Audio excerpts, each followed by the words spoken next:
Jesus addressed this parable to those who were convinced of their own righteousness and despised everyone else. Two people went up to the temple area to pray. The Pharisee took up his position and spoke this prayer to himself. "O God, I thank you that I am not like the rest of humanity, greedy, dishonest, adulterous, or even like this tax collector. I fast twice a week and I pay tithes on my whole income." You know, recently I read and heard a quote: "Comparison is the thief of joy." Comparison is the thief of joy.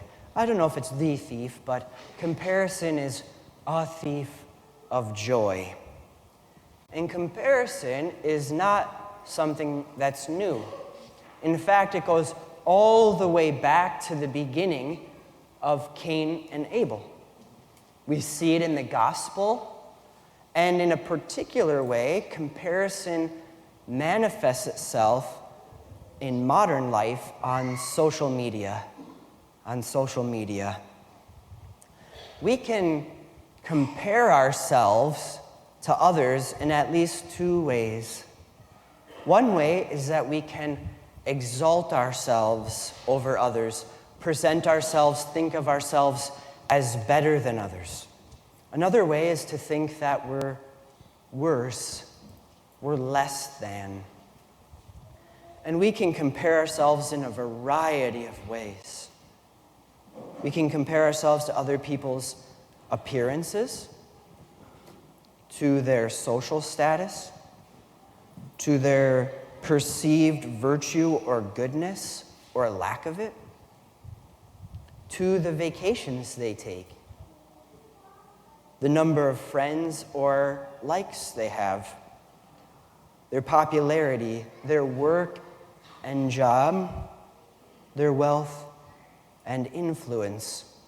You and I can be caught up in the trap of comparison.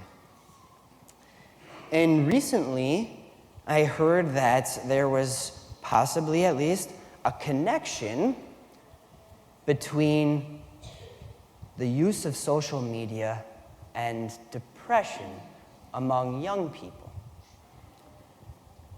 And I wanted to do so I did some reading about it.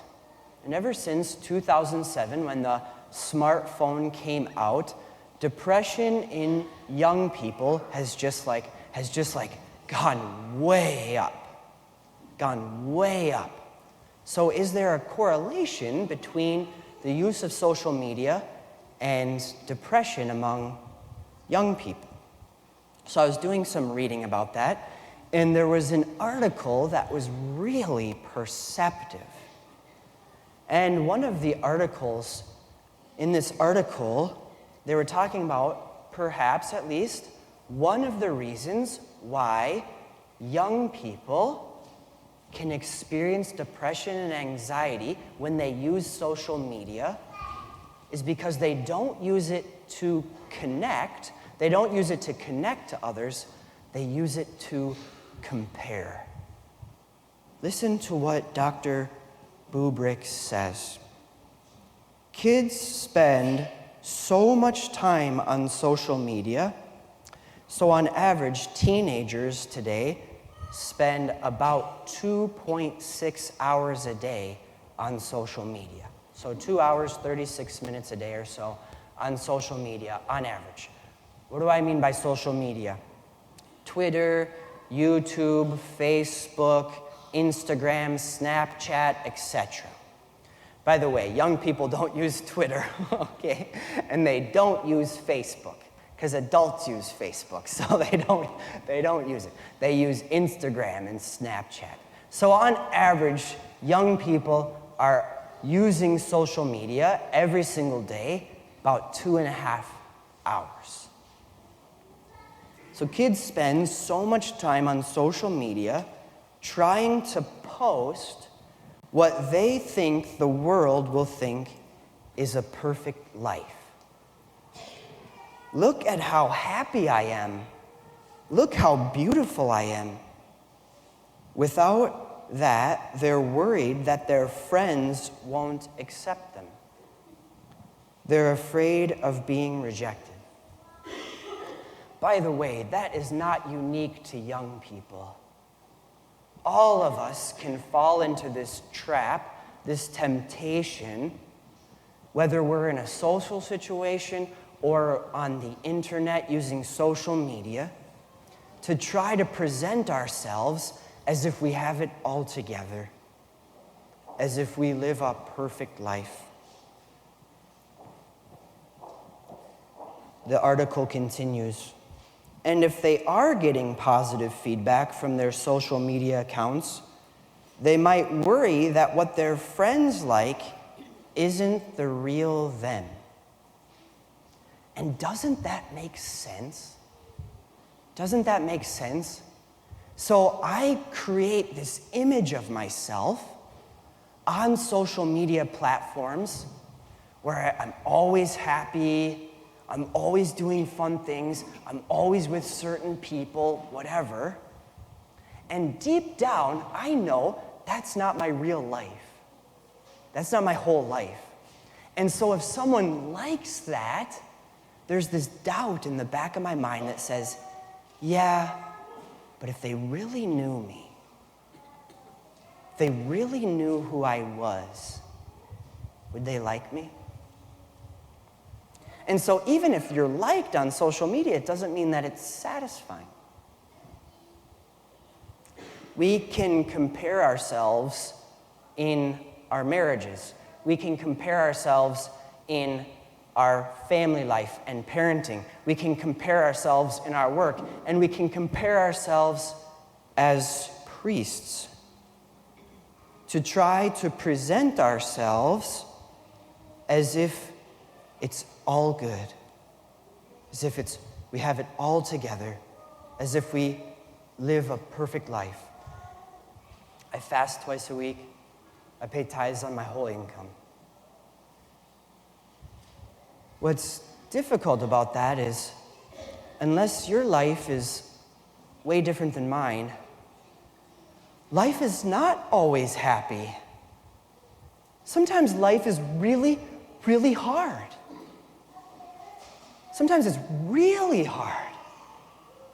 And sometimes you go to work and it's super stressful.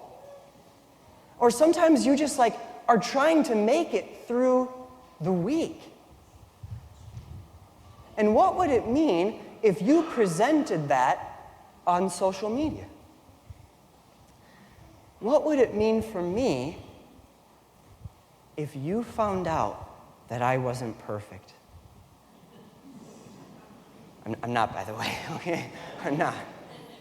What would it mean for you if others found out you don't have it all together? You don't live a perfect life.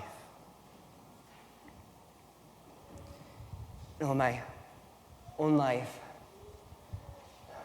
I was a Pharisee before seminary, before studying to become a priest. And I was always trying to present myself, or was presenting myself as if I had it all together and I was like a good Catholic. And inwardly I was empty. And then God chose to love me by letting me hit rock bottom. And when you hit rock bottom, there are only two options. You can either die or you can go up. And by God's grace, I went up. And I discovered that all I had were sins. All I had were sins to offer Jesus. And it was enough. All I had were wounds and needs and sins to give him. And it was enough for him. I didn't have to prove myself to him. I could say, oh God, be merciful to me, a sinner. And it was enough. And he loved me. This is Christianity. Not that you prove yourself to God. but that he loves you.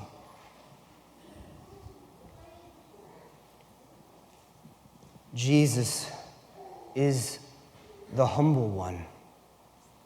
He humbles himself and is exalted by the Father because he knows who he is. And he knows who you are, and he loves you. There's actually a third way of comparing ourselves to others. And that's to see that we're all equal. That we're all equal in this sense, that all of us are sinners. All of us need God's mercy. And what we do is we take up the posture of the tax collector every Mass. The Pharisee, he comes up to the front. The tax collector, he stays in the back. This is, by the way, why Catholics never sit in the front pew, okay?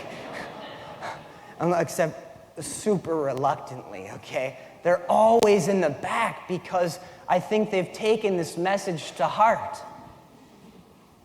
And so he's in the back. He can't even raise his eyes to heaven, and he beats his breast and says, "Oh God, be merciful to me, a sinner." And we do that every Mass. You see, the Mass is so biblical. We take up the posture of the tax collector and beat our breasts every Mass because we're sinners and we need God's mercy. This week, maybe all of us can reflect on a few questions. Are you comparing yourselves to others? Are you comparing yourselves to others? On social media, this is what it can look like. I'm prettier than her, I'm prettier than her, I'm definitely prettier than her, prettier than her, prettier than her. Ugh, she's wearing what?